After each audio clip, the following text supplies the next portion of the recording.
बिस्मिल्लाहिर्रहमानिर्रहीम। क्वेश्चन है, prove that mid point of hypotenuse of a right angle triangle. एक जो राइट ट्राइंगल होती है उसमें आपको बताना जो 90 डिग्री की अपोजिट साइड होती है उसको हाइपोटेन्यूज कहते हैं। उसका जो मिड पॉइंट है उसको प्रूव करना है कि is equal distance from its three vertex P Q and R. तो इसको मैं अब इधर आपको पहले इसका रफ स्केच बना के देता हूँ, फिर इसका एक शॉर्ट मेथड बताता हूँ आपको कि इसमें क्या करना चाह रहे हैं। इसमें ये कह रहे हैं कि एक राइट ट्राइंगल है, या राइट एंगल ट्राइंगल भी कहते हैं। इसमें एक एंगल राइट एंगल ट्राइंगल वो होती है जिसमें एक एंगल 90 डिग्री का होता है। तो 90 डिग्री की अपोजिट साइड होती है हमारी हाइपोटेन्यूज। अब इसमें ये कह रहे हैं कि ये जो हाइपोटेन्यूज का मिड पॉइंट होगा जहाँ कहीं भी आएगा इस अब हमें इन तीनों साइडों में पता नहीं अभी तक इसकी हाइपोटेन्यूज कौन सी साइड है। तो इसका जो मिड पॉइंट है वो इसके मिड पॉइंट का यहाँ से लेके यहाँ तक भी उतना ही फासला है। ठीक है, जो भी इसके वर्ड्स के नाम होंगे पी क्यू आर जो भी बरहल होगा वो देख लेते हैं। ये मिड पॉइंट है, तो ये हमने प्रूव करना है कि एम से पी, एम से क्यू और एम से आर ये तीनों फासले आपस में इक्वल है। ये हमने प्रूव करना है कि हाइपोटेन्यूज का मिड पॉइंट इन तीनों वर्टेक्स से एम से पी भी, एम से क्यू भी और एम से आर भी ये तीनों डिस्टेंस आपस में इक्वल है। ये हमने प्रूव करना है। तो अब इन तीनों पॉइंट से हमें अंदाज़ा नहीं होता कि इसमें कौन सा पॉइंट किस वाले वर्टेक्स का है, क्योंकि इसमें जो हाइपोटेन्यूज होता है ना वो सबसे बड़ी साइड होती है। बाकी दोनों जो साइडें होती है ना, राइट एंगल जो 90 डिग्री एंगल होता है उसके जो साथ वाली दोनों साइडें होती हैं उन दोनों से वो तीसरी साइड बड़ी होती है। या हमने सीखा हुआ इससे पहले जो हाइपोटेन्यूज होता है ना, हाइपोटेन्यूज का स्क्वायर होता है वो इक्वल टू इसका जो बेस का और परपेंडिकुलर के दोनों के स्क्वायर के सम के इक्वल होता है। एक तो मेथड वो होता है जो तीनों पॉइंटों से पी क्यू, क्यू आर और आर पी का डिस्टेंस फार्मूला यूज करते हुए हम मालूम कर लें कि कौन सी साइड बड़ी है, उससे भी हम हाइपोटेन्यूज फाइंड कर सकते हैं।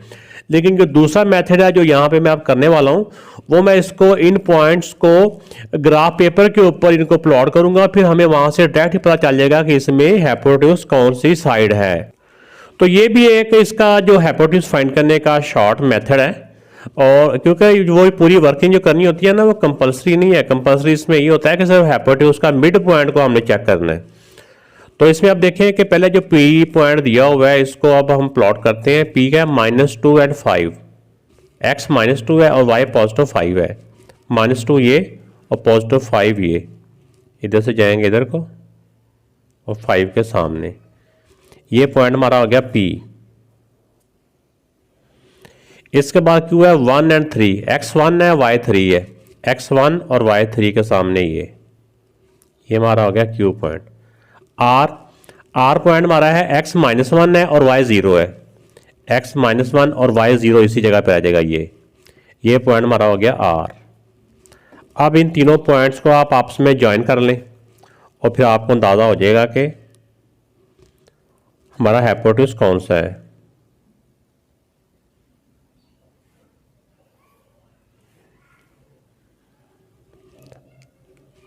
जो 9th क्लास की ई शीट मिलती है उसके ऊपर भी ग्राफ पेपर मौजूद होता है।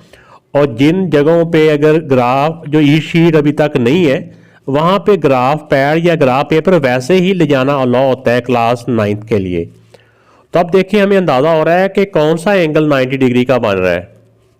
ये हमें ये क्लियर नज़र आ रहा है कि ये वाला जो एंगल है ना ये 90 डिग्री का बन रहा है। तो इसके जो अपोजिट साइड है ये हमारी हाइपोटेन्यूज है। तो हाइपोटेन्यूज कौन सी साइड हुई? पी आर हमारा हाइपोटेन्यूज है। तो जब हम इसको ग्राफ पेपर पे शो करेंगे या इसको हम रफ वर्किंग में भी एक, अगर हमारे पास ये रफ नहीं है हम प्लेन पेज के ऊपर इनको सॉल्व करके इस तरह प्रॉपर सा एक रफ सा हम बना लेंगे। एक्स एक्सेस और वाई एक्सेस उसके ऊपर इक्वल पे ऐसे 1 2 लिख के ऊपर नीचे को हम वहाँ पे भी प्लॉट करके हम इसको अंदाज़ा कर सकते हैं कि हमारा हाइपोटेन्यूज कौन सा है। उसमें ये होता है कि बस ये जो एक पॉइंट से दूसरे पॉइंट का फासला ये हमेशा आपस में इक्वल होना चाहिए। तो अब इसमें हमें पता चल गया कि हमारे पास जो हाइपोटेन्यूज है वो पी आर है।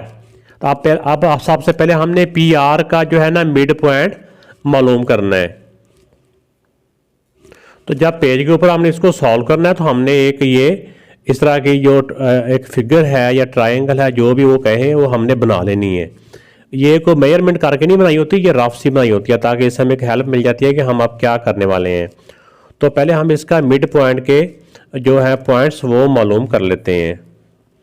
तो मिड पॉइंट के लिए हमें यही होगा कि इसमें फार्मूला होता है ना मिड पॉइंट का, x1 प्लस x2 ओवर 2 और y1 प्लस y2 ओवर 2।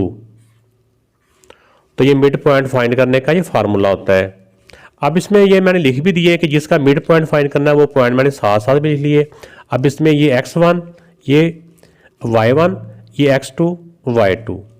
तो अब इन दोनों को प्लस करना होता है। प्लस में हमें पता है कि प्लस में साइन चेंज नहीं होते।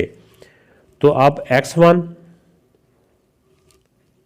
प्लस में साइन चेंज नहीं होते, हम डायरेक्ट भी इसमें -1 लिख सकते हैं, लेकिन अगर आप ऐसे भी एक दफ़ा लिख दें तो भी गलत नहीं है। इस तरह अब ये y1 प्लस y2 ओवर 2। अब इनको चाहे आप इधर सामने सॉल्व कर लें, बाहर प्लस हो तो अंदर का साइन चेंज नहीं होता, तो ये -1 ही रह जाएगा ओवर 2, और ये 5 + 0 5 रहता है ओवर 2। सेम साइन है तो प्लस हो गए, तो ये हो जाएंगे -3 ओवर 2 और 5 ओवर 2। तो ये बेटा इसका हाइपोटेन्यूज का मिड पॉइंट आ गया। अब जो अगला काम हमने करना है वो हमने ये मालूम करना है कि MR, ये हमने यानी प्रूव करना है। ये मैं आपको यहाँ पे लिख देता हूँ कि अब हमारा नेक्स्ट टारगेट क्या है। हमारा टारगेट ये है कि मिड पॉइंट से P तक का डिस्टेंस और मिड पॉइंट से R और मिड पॉइंट से ये जो Q है,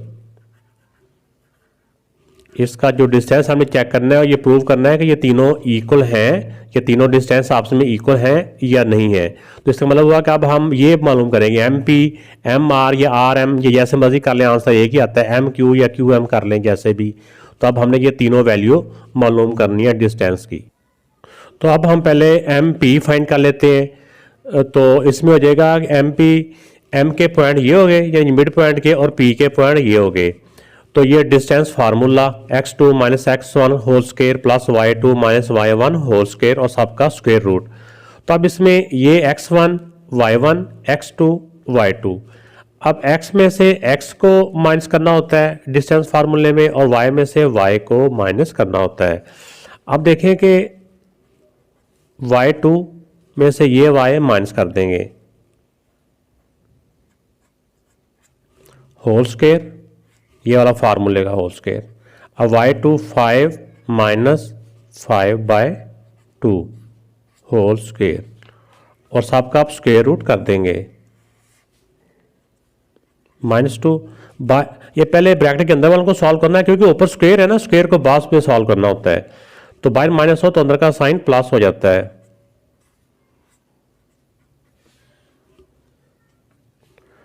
तो इसको सॉल्व करने का एक तरीका ये भी है, क्योंकि हमारे पास कैलकुलेटर भी हमें अलाउ होता है, वरना एलसीएम के मेथड से भी हम कर सकते हैं। एलसीएम जो लेके इनको करते हैं फ्रैक्शन को, जब भी प्लस माइनस करना हो तो हम इसका एलसीएम कर लेते हैं।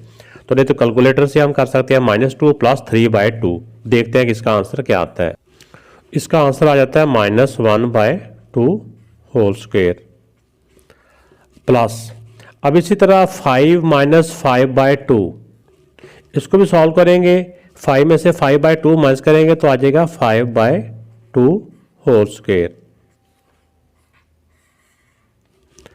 तो अब इसमें देखिए कि जब माइनस का जो स्क्वायर होता है ना, ये प्लस हो जाता है, माइनस का स्क्वायर प्लस हो जाता है। अब ये स्क्वायर को अंदर लेंगे, 1 का स्क्वायर 1 ही रह जाएगा, और 2 का स्क्वायर 4 प्लस 5 का स्क्वायर 25 और 2 का स्क्वायर 4।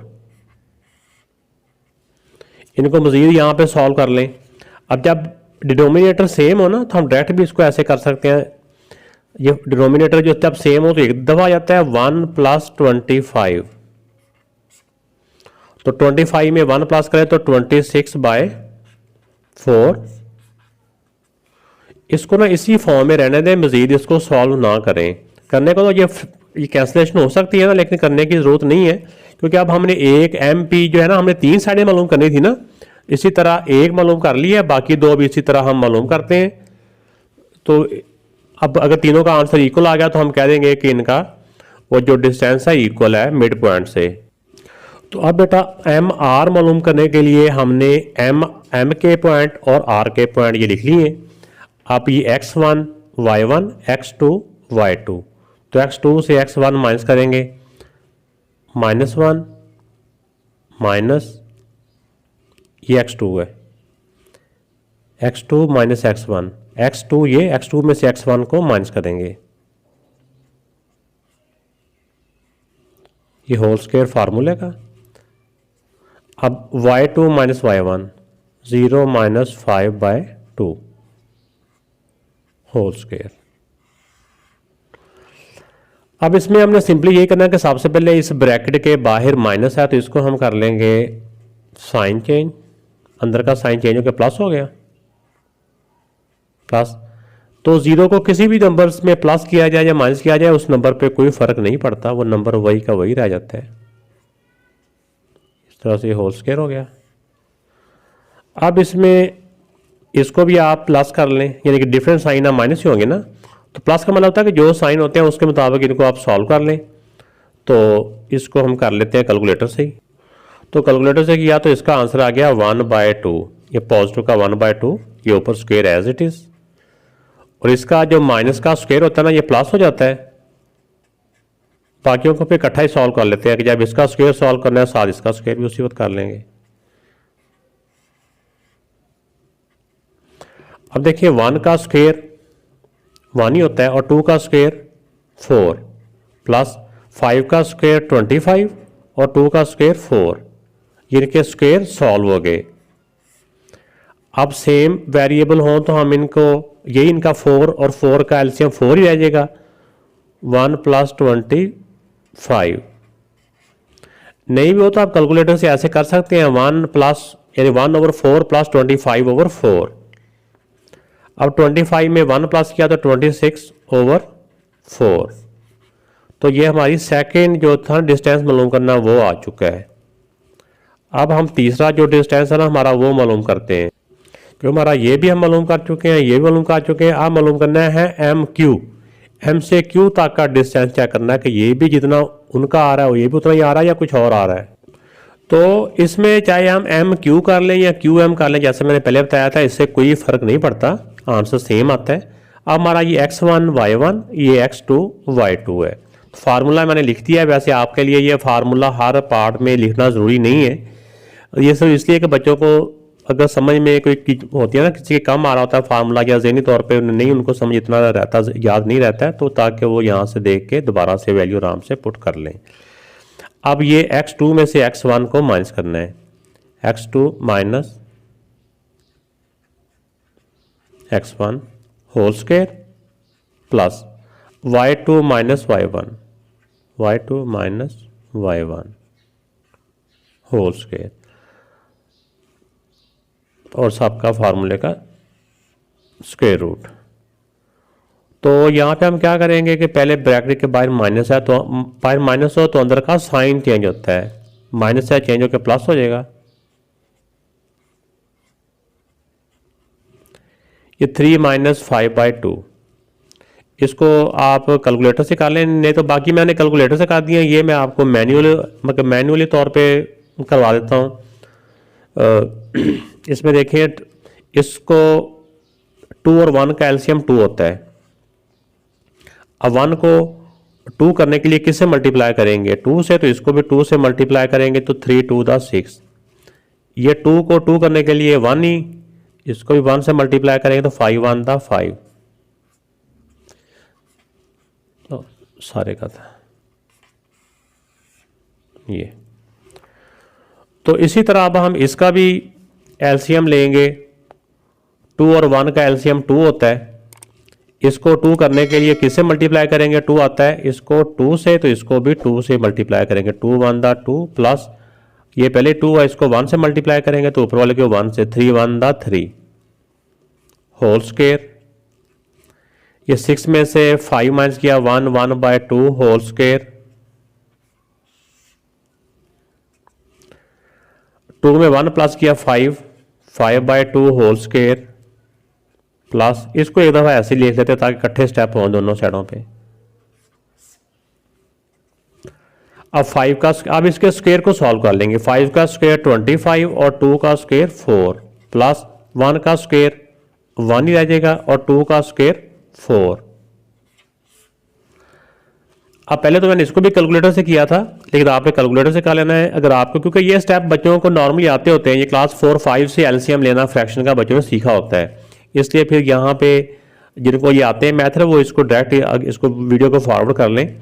4 और 4 का एलसीएम 4 ही होता है 20। अब 4 को किससे मल्टीप्लाई करें, एलसीएम की इक्वल आ जाता है 1 से, तो इसको ही 1 से मल्टीप्लाई करेंगे तो 25 1 दा 25। ये भी 4 है, ये भी 4 है, 1 से मल्टीप्लाई होता है, ये भी 1 से ही, 1 1 दा 1। 25 में 1 प्लस किया तो 26/4। ये हमारी तीसरी जो वैल्यू थी मालूम करने वाली वो आ गई है। तो अब हम देखते हैं, अब तीनों आंसर जो हमने मालूम किए वो मैं आपके सामने लेके आता हूँ, फिर देखना कि तीनों के आंसर सेम आ गए हैं या डिफरेंट हैं। तो ये क्वेश्चन मैंने स्टार्ट से आपके सामने लेके आया। अब देखें, सबसे पहले हमने MP की वैल्यू निकाली है जिसको हमने आंसर 1 का नाम दिया। उसके बाद फिर हमने MR की वैल्यू निकाली, MR का हमारा आंसर जो आंसर 2 जिसको हमने नाम दिया वो आया। उसके बाद जैसे कि जो आंसर 1 आया था 26/4 अंडर रूट, और इस तरह आंसर जो 2 है वो भी 26/4 अंडर रूट आंसर आया। तो फिर इसी तरह हमने MQ निकाला, M और Q के पॉइंट के साथ इनका डिस्टेंस मालूम किया, तो ये तीसरा हमारा आंसर आया, ये भी 26/4 आया। तो तीनों आंसर हमारे 26/4 अंडर रूट आए। तो फ्रॉम 1, 2 एंड 3 यानी कि आंसर 1, आंसर 2, आंसर जो 3 आया, it show that MP equal to MR equal to MQ, यानी तीनों का फासला आपस में इक्वल है, इनका डिस्टेंस आपस में इक्वल है। तो इसका मतलब क्या हुआ, जो M पॉइंट था ये equal distance from point P, यानी कि vertex P, vertex Q and vertex R, जो M इन तीनों पॉइंट से इक्वल डिस्टेंस है, यानी बराबर फासले पे है। तो ये प्रूव हो गया। क्वेश्चन है, if O, A and B are 3 points in the plane. अब ये प्लेन का मतलब क्या है, हवाई जहाज ना समझ लेना कि जहाज के अंदर जा रहे हैं, ऐसा नहीं है। प्लेन ऊपर खला में ये कोई 3 पॉइंट हैं, इसमें M1 and M2 as mid point of line segment AB और OB। AB एंड OB के मिड पॉइंट निकालने हैं जिनका नाम होना है M1 and M2 respectively. Find M1 M2, distance of M1 M2। इसकी रफ सी एक स्केच बना लें। अब इसमें देखें कि जो 0 0 होते हैं वो तो मिड पॉइंट होता है ना यहीं पे ही, ठीक हो गया। अब इसके बाद नेक्स्ट है A में जो 3 है, X3 है, ऐसे समझे 1 2 3, ये X3 है और Y 0 है, यानी इसी वाले पॉइंट पे एक पॉइंट हमारा ये हो गया, दूसरा पॉइंट ये हो गया, ये 0 का था, ये हमारा A का पॉइंट हो गया। अब B है, X3 है, Y 5 है, X3 और Y 5, 1 2 3 4 5। ये कोशिश करनी होती है कि जितना फासला इन पॉइंटों के दरमियान यहाँ रखा ना उतना ही हर तरफ को रखना चाहिए। अगर रफ हम बना रहे हैं तो ऊपर को 5, 3 और 5 के दरमियान में ऐसे, ये B पॉइंट आ गया। अब इनको आपस में ज्वाइन कर लेते हैं हम। अब उन्होंने जो कहा हमें कि वो कहा है कि find the mid point M1 M2। ये किसके मिड पॉइंट है, एक AB का मिड पॉइंट है, AB का जो मिड पॉइंट है ना, A ये है, ये B है, एक इसका मिड पॉइंट निकालना है, ठीक है, इसको M1 का नाम देना है। और OB, O से B एक इसका मिड पॉइंट निकालना है, जहाँ कहीं भी आता है उसको M2 का नाम दे देना हमने, कि दूसरा मिड पॉइंट हो जाएगा। Find the distance M1 M2। इन मिड पॉइंटों को जो लाइन मिला रही है ना, यानी मिड पॉइंट M1 से लेकर M2 तक का जो डिस्टेंस है ना, ये हमने मालूम करना है। तो इसमें हमारे क्या 2 स्टेप होंगे। पहले स्टेप होगा कि हमने मिड पॉइंट मालूम करना है दोनों के, फिर दूसरा जो हमारा स्टेप होगा उसमें इन दोनों का डिस्टेंस मालूम करना है। आइए करते हैं। तो पहले हम M1 मालूम करते हैं। M1 क्या है? Mid point of A B का जो मिड पॉइंट है M1 है, पहले हम वो मालूम करते हैं। ए के पॉइंट ये हैं और बी के पॉइंट ये वाले हैं। तो यहाँ पे मिड टर्म का पहले फार्मूला लिख लेते हैं। तो ये फार्मूला आ गया। अभी इसमें ये x1 y1 x2 y2, x में x को प्लस ही करना होता है, प्लस में साइन चेंज नहीं होते। 3 + 3/2, बी में कॉमा होता है मिड पॉइंट में। इस तरह y1 + y2/2 सामने कर लेते हैं। 3 में 3 प्लस किया 6/2 और 5 में 0 प्लस किया तो ये आ जाएगा 5/2। अगर इसको ऐसे भी रहने दें तो भी ठीक है। अगर आप इसको सॉल्व करके 6 को 2 से डिवाइड कर दें 3/2 ले आएंगे तो भी ठीक है, क्योंकि नेक्स्ट हमें ना इसकी फ्रैक्शन की ज़रूरत पड़नी है। तो बेहतर है कि इसको डिवाइड ना करें, इसी फॉर्म में रहने दें। ये M1 जो मिड पॉइंट 1 है ना, उसकी वैल्यू आ गई है ये इसकी। अब हम M2 यानी मिड पॉइंट 2 मालूम करते हैं, जो कि OB के ऊपर है। M2 mid point of OB, इसमें O के पॉइंट हमने लिख लिए और B के पॉइंट लिख लिए। तो जब मिड पॉइंट हमने दोबारा से फाइंड करना है, क्योंकि पहले हमने फार्मूला मिड पॉइंट का लिख लिया एक क्वेश्चन के अंदर, तो दोबारा उसको आपने उसी को ज़हन में रखना है, दोबारा लिखने की ज़रूरत नहीं है, क्योंकि पेज आपके सामने ही होगा। तो अगर पहले भी हमने खुद से लिखा हुआ तो दूसरा भी हमें लिखने की ज़रूरत नहीं है, क्योंकि हमें फार्मूला हमने डायरेक्ट उसकी वैल्यू रिप्लेस कर देनी होती है। x1 + x2 0 + 3/2, x2 मतलब y2 - y1 यानी y1 + y2, y1 + y2/2। 3 में 0 प्लस किया तो 3/2, 5 में 0 प्लस किया तो ये आ जाएगा 5 आ जाएगा 5/2। तो ये बेटा इसका हमारा दूसरा जो था ना M2 की वैल्यू वो ये आ चुकी है। M1 की वैल्यू ये है, यानी मिड पॉइंट जो पहला मालूम किया वो ये है और दूसरा मिड पॉइंट ये है।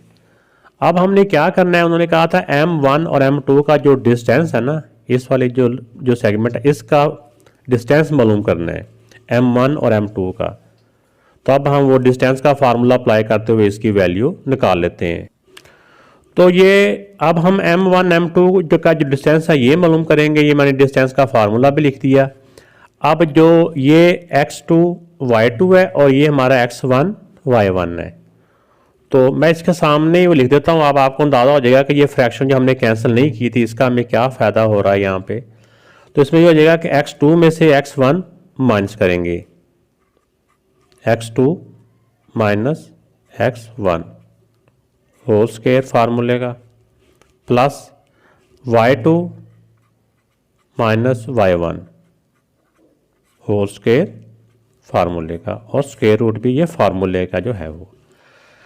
अब देखिए कि जब इनका डिनोमिनेटर सेम हो, उनको हम एक दफ़ा एज इट सेम हो तो वही एलसीएम होता है। तो जब एलसीएम दोनों का वही सेम हो तो ऊपर वाली वैल्यू भी एज इट इज आ जाती है। ये 5/2 में से 5/2 ही माइनस करें तो ये 0 हो जाता है, ठीक है ना। तो ये आपको समझाने के मैंने लिख दिया। अगर हम नहीं भी लिखेंगे 0 तो कोई बात नहीं है, लेकिन यहाँ पे लिख दिया ताकि हमें पता हो, देखने वालों को पता हो कि ये 0 हो गया है। अब 3 में से 6 माइनस करें, या डिफरेंट साइन हो तो बड़े नंबर से छोटा नंबर माइनस कर दें तो बड़े नंबर तो माइनस हो जाएगा और बड़े नंबर का साइन आ जाएगा। 0 का स्क्वायर करें, ये 0 को वो 0 ही रहता है, तो प्लस माइनस में 0 की वैल्यू फिर खत्म हो जाती है। अब नेगेटिव का स्क्वायर प्लस हो जाता है, ठीक है ना। बाकी 3/2 नेगेटिव का साइन हो और स्क्वायर हो तो नेगेटिव को प्लस कर देता है। अब स्क्वायर से स्क्वायर रूट कट गया, स्क्वायर से स्क्वायर रूट कट जाएगा, तो बाकी 3/2 आंसर आ गया। किसका आंसर आ गया? M1 और M2 का जो डिस्टेंस है वो 3/2, ये बेटा आंसर है इसका। इस क्वेश्चन में show that the diagonals of a parallelogram having vertices ABCD। एक पैराग्राम है जिसके वर्ड्स ये वाले हैं, इनके जो डायगोनल हैं बाइसेक्ट ईच अदर। तो ये हमने शो करना है कि इस वाली पैराग्राम के जो डायगोनल्स हैं वो एक दूसरे को बाइसेक्ट कर रहे हैं। तो सबसे पहले तो हमने इसका रफ सा एक स्केच बना लेना है पैरेललोग्राम का, क्योंकि बाद दफ़ा वैसे तो उन्होंने ये तरतीब से ही दिए होते हैं वर्टिस, ठीक है ना। तो लेकिन जिस तरह हमने इससे पहले क्वेश्चन नंबर 3 का भी किए हैं, हमने रफ सा बना लिया, तो हम बहुत से काम इस तरह प्रॉब्लम से बच भी सकते हैं। बाद दफ़ा उन्होंने वर्टिस के नाम उलट दे दिए हैं, वो हो किसी और तरफ, मिसाल के तौर पे अभी तो हम समझ रहे हैं कि शायद ऐसे करके ही होगा ABCD, तो लेकिन कुछ कहने वाले ऐसे भी कहते हैं कि हो सकता है ऐसे ना हो, उन्होंने A किसी और को नाम दे दिया हो, B किसी और को नाम दे दिया हो, C हो और D हो, ऐसा ना हो। लेकिन वैसे इस वाले क्वेश्चन में के हैं तरतीब से ही है, ये मैं आपको एडवांस में बता रहा हूँ, ये वैसे आपको एक आइडिया दे रहा हूँ कि इस तरह भी हो जाता है। तो पहले हमने रफ सा एक इसका बना ले कन्फर्म करने के लिए कि इनकी तरतीब क्या है। एक आप ना एक बराबर फासले पे पॉइंट लगा लें। आप देखें इसमें ज़्यादा से ज़्यादा x की वैल्यू 4 तक है, 1 2 3 4 5, इसी तरह इधर का भी 1 2, ये फासला इनका बराबर होना चाहिए, तो हमें एक आइडिया हो जाता है कि क्या है। और इस तरह ऊपर को भी 1 2 3 4 5, 1 2 3 4 5। अब इसमें a है 1 और 2, a की वैल्यू है 1 और 2, x1 है y2 है, x1 और y2 यहाँ पे ये हो जाएगा a, ये वाला।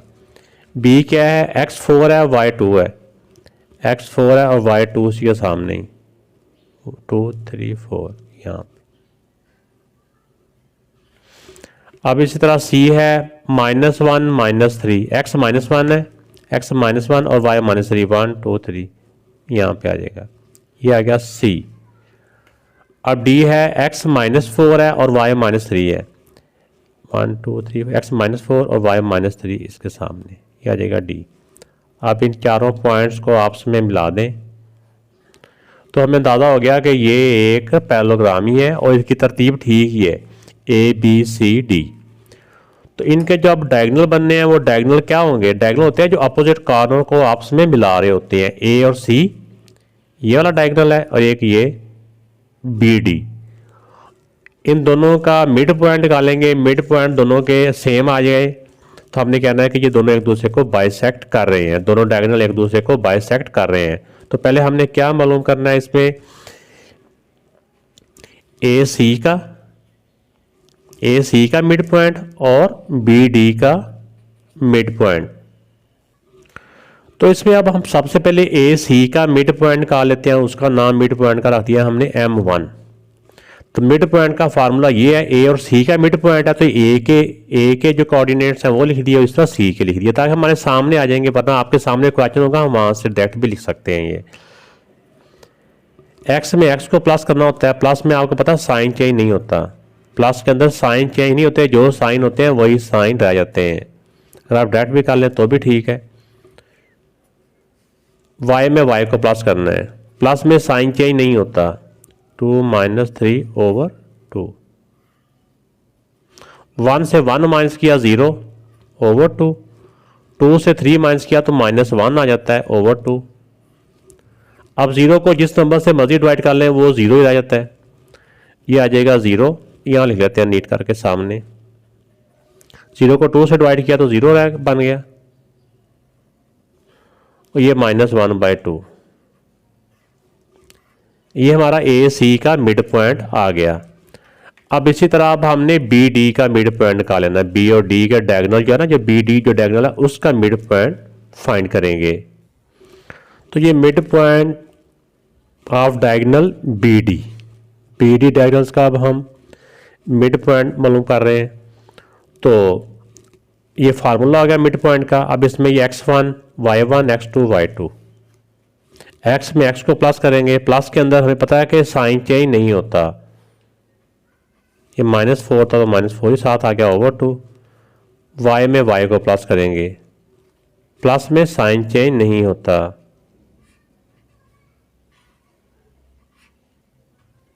फोर से 4 माइनस किया 0/2। अब 2 से 3 को माइनस किया -1। ऐसे होता है ना कि डिफरेंट साइन हो तो माइनस हो जाते हैं, 3 से 2 माइनस किया 1 और बड़े नंबर का साइन, वही वाला रूल है। आप देखेंगे सेम आ रहा है, ऊपर की वैल्यू भी ऐसे सेम ही बन गई थी, बिल्कुल सेम इसमें भी वही सेम सिचुएशन जा रही है। अब जीरो को जिस नंबर से भी डिवाइड करो वो जीरो बन जाता है और ये -1/2 एज इट इज। अब हम देखें कि जो M1 का आंसर आया था वो भी और M2 का आंसर जो आया था वो भी, दोनों आंसर सेम है। तो लिहाजा इसे क्या साबित हुआ कि mid point of diagonal intersect या बाइसेक्ट ईच अदर। तो एक M1 को मैंने 1 का नाम दे दिया और जो M2 की वैल्यू आई है इसको 2 का नाम दे दिया। From 1 and 2 mid point of diagonal AC and BD, यानी ये मिड पॉइंट है ना, AC का मिड पॉइंट ऊपर वाला है और BD का मिड पॉइंट ये वाला, आर सेम। यानी कि इसका मतलब क्या हुआ कि M1 जो है ना इक्वल टू M2 क्या है, क्योंकि दोनों के आंसर सेम आए हैं ना। जो आंसर इसका आया 0 एंड -1/2, इसका भी आंसर 0 एंड -1/2 आया है। लिहाजा क्या हुआ, देयर फोर यहाँ पे डायगोनल भी लिख सकते हैं, वरना हमें पता है कि AC और BD डायगोनल्स ही हैं, हमने क्योंकि एक स्केच डायग्राम का बनाया हुआ है। AC and BD bisect each other. तो ये बेटा आपने इस क्वेश्चन को इस तरह से सॉल्व कर लेना है।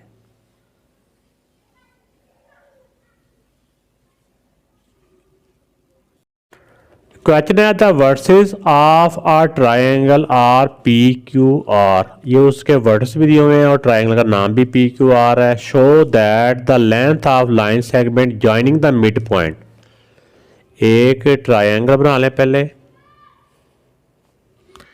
उसको नाम देते हैं, कोई ये भी वैसे फर्जी नाम देते हैं PQR। इसमें कह रहे हैं कि जो PR और QR के जो मिड पॉइंट है, PR का मिड पॉइंट ये और QR का मिड पॉइंट ये, इनको जो लाइन आपस में मिला रही है दोनों मिड पॉइंटों को, ये है M1 कह लें, इसको M2 कह लें। ये लाइन क्या है, ये PQ का हाफ है। PQ ये है ना, PQ का हाफ है, यानी इसका डबल करें तो ये बन जाती है PQ। अगर PQ का हाफ करें तो इसकी ये जो मिड, इनकी जो लाइन सेगमेंट है ना, इन दोनों के मिड पॉइंट को जो मिला रही है वो बन जाती है। तो इसका मतलब क्या हुआ कि सबसे पहले हमने PR का मिड पॉइंट भी मालूम करना है, फिर QR का भी मिड पॉइंट मालूम करना है। मिड पॉइंट मालूम करने के बाद हमने इसका भी डिस्टेंस फार्मूले से इसका भी डिस्टेंस मालूम करना है और फिर PQ का भी डिस्टेंस मालूम करना है। तो जब डिस्टेंस आएगा तो फिर हमने देखना ना कि इसका डबल करें तो ये बनता है या PQ का हाफ करें तो ये बनता है। ये दो स्टेप है इसके, आइए इनको सॉल्व करते हैं। तो इसी वाली डायग्राम को हमने सामने रखना है, इस वाला जो स्केच बनाया हुआ है ये बना लेना चाहिए। अब इसमें लेट, इसमें जो है मिड पॉइंट ऑफ PR का मिड पॉइंट को हमने M का नाम दिया है, इसका मिड पॉइंट मालूम करते हैं PR। ये P के मैंने कोऑर्डिनेट लिख लिए, ये R के लिख दिए हैं। अब इसके फार्मूले पे इसकी वैल्यू पुट कर देते हैं, क्योंकि दोनों को प्लस करना होता है, X को प्लस करना है Y और Y को प्लस करना है, तो प्लस में साइन चेंज नहीं होते। 4 यानी X पे X प्लस करना है ना, प्लस में साइन चेंज ना, जो भी इसका साइन है वो साइन साथ ही आ जाएगा ओवर 2। अब Y पे Y को प्लस करते हैं ओवर 2। डिफरेंट साइन अब माइनस हो गए, 8 से 4 माइनस किया 4 और बड़े नंबर का साइन ओवर 2। ये भी सेम साइन है, प्लस हो गए, बड़े नंबर का साइन है। अब 4 से 2 को माइनस करेंगे तो 4 को 2 से डिवाइड करेंगे तो 2 आ जाएगा -2, और 8 को 2 से डिवाइड करेंगे तो 4 आ जाएगा। ये एक मिड पॉइंट के वैल्यू आ गई। इसकी चाहे लिख भी नहीं जाए आपकी आसानी के लिए, नहीं भी लिखेंगे तो ज़रूरी नहीं है ये। अब हम M2 की वैल्यू मालूम करते हैं। M2 की वैल्यू है Q और R के ऊपर। अब मिड पॉइंट ऑफ QR मालूम करते हैं। लेट M2, पहले हम 1 निकाला था, अब M2 यानी दूसरा मिड पॉइंट निकाल रहे हैं। इधर मिड पॉइंट ऑफ QR कह लें या RQ कह लें, एक ही बात है।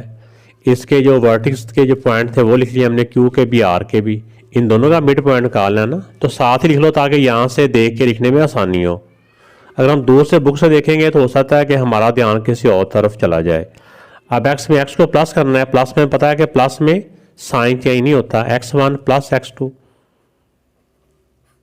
प्लस में साइन चेंज नहीं होते, मैं बार बार बता रहा हूँ, साइन वही रह जाते हैं। Y में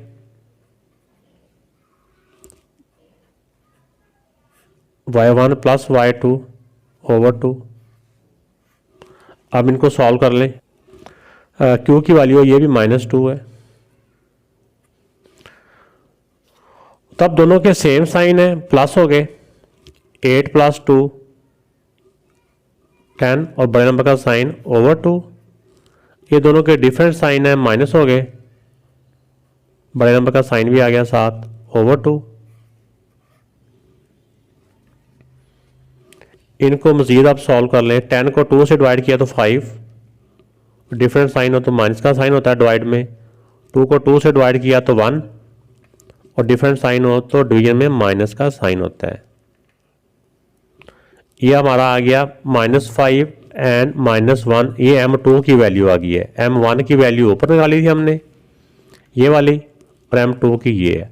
अब इन दोनों का m1 और m2 का दोनों का डिस्टेंस हम निकालेंगे, इसका भी निकालेंगे और इसका डिस्टेंस भी निकालेंगे और PQ का डिस्टेंस भी निकालेंगे। तो अब हम m1 m2 का डिस्टेंस मालूम किया, तो m1 m2 का जो जैसे कि डिस्टेंस फार्मूला है वो हमने किया x2 - x1 whole square plus y2 - y1 whole square, सबका स्क्वायर रूट। ये m1 की वैल्यू लिख ली, ये m2 की वैल्यू लिख ली है। अब ये x1 y1 x2 y2, x2 - x1, minus में वैसे साइन चेंज होते हैं, डेट भी करना चाहे तो हम डेट भी कर सकते हैं कि डेट साइन चेंज करके कर दिए, plus y2 - y1 whole square और ये इसका स्क्वायर रूट हो गया। अब पहले स्टेप में क्या करेंगे हम इसमें कि ये बाहर ब्रैकेट है, इसका अंदर का साइन चेंज कर देंगे। बाहर ये ऐसे कहते हैं कि माइनस माइनस प्लस हो गया, या वैसे ही कह लें कि बाहर माइनस हो तो अंदर का साइन चेंज हो गया। इनको इकट्ठा ही करते हैं अगले स्टेप में।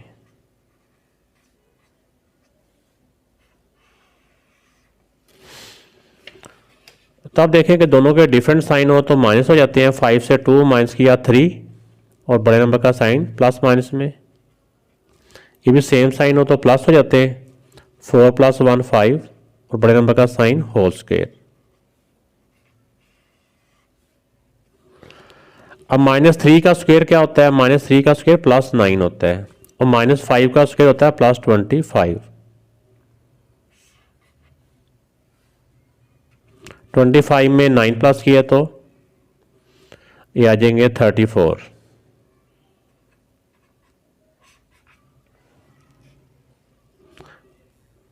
तो अब हमने PQ का डिस्टेंस मालूम कर लेना है।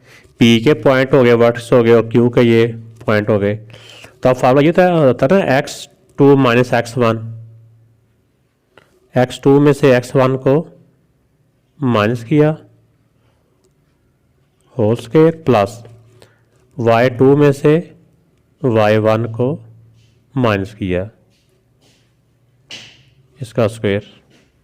अब दोनों के सेम साइन है, प्लस हो गए 6 होल स्क्वायर प्लस ये दोनों के सेम साइन है, ये प्लस हो गए 6 + 4 10 और -10 होल स्क्वायर। अब इसमें देखो कि -6 का जो स्क्वायर होता है ना, -6 का जो स्क्वायर होता है ये होता है +36। इस तरह माइनस का स्क्वायर प्लस हो जाता है, 10 का स्क्वायर होता है 100। 10 का स्क्वायर 100, इन दोनों का प्लस किया तो 136। अब इसके हमने फैक्टर बना लेने हैं। हमें इतना पता है कि अभी हमने लास्ट वाले के जब हमने उसका मिड पॉइंट निकाला था, उसका जो डिस्टेंस निकाला था वो आया था 34। ऐसी है ना, जब आप प्रैक्टिस कर लोगे तो आपको डायरेक्ट ही पता चल जाएगा ये ज़बानी तौर पे ही। नहीं तो अभी आप इसके ना पता चले तो इसके फैक्टर कर लें ऐसे करके, या ठीक है ना। 2 से कर लें, 2 6 दा 12, 2 8 दा, फिर 2 34 दा। इस 2 को आप लिख लें 2 स्क्वायर और इसको मजीद ना करें। क्यों ना करें? क्योंकि ये हमने देखा है कि हमारा जो पिछला आंसर है ना वो 34 ही आया हुआ है। अब ये स्क्वायर से स्क्वायर रूट कट जाएगा, ये 2 बाहर आ जाएगा और ये 34 स्क्वायर रूट के अंदर ही रह जाएगा। इसको आंसर 2 का नाम दे दें। पहले हमारा आंसर 1 आया था, उसको हमने नाम दिया था ये 34 है सिर्फ, और ये जो आंसर 2 आया है ये 34 के बाय 2 भी है। तो ये श्योर है कि अगर हम इसका हाफ कर दें, P और Q का हाफ कर दें, यानी 1/2, जैसे बुक वालों ने कहा था कि इसका हाफ करें, इसकी वैल्यू का भी ज़रा हाफ करके देखिए क्या आता है। ये हमने 1/2 अपने पास से लिखा है, यानी 2 को डिवाइड कर रहे हैं, P ओवर Q की वैल्यू को 2 से डिवाइड करें। 2 को 2 से डिवाइड किया तो क्या आंसर आ गया? 34 ही आ गया ना। तो 34 किसका आंसर है? 34 आंसर है M1, जो उनके मिड पॉइंट्स को लाइन मिला रही है ना, उसके इक्वल आता है। ऐसे ही हो गया। PQ का अगर हाफ करें, वैसे तो PQ का आंसर ये वाला आया ना, अगर इसको भी 2 से डिवाइड कर दे, इसको भी 2 से डिवाइड कर दे, जैसे मैंने ये कर दिया, तो इसका ये आंसर आ गया। सो ये प्रूव हो गया कि 1/2 PQ जो है ना इक्वल टू आता है M1, और M2 का जो डिस्टेंस है उसके इक्वल आता है PQ का हाफ। तो ये बेटा प्रूव हो गया।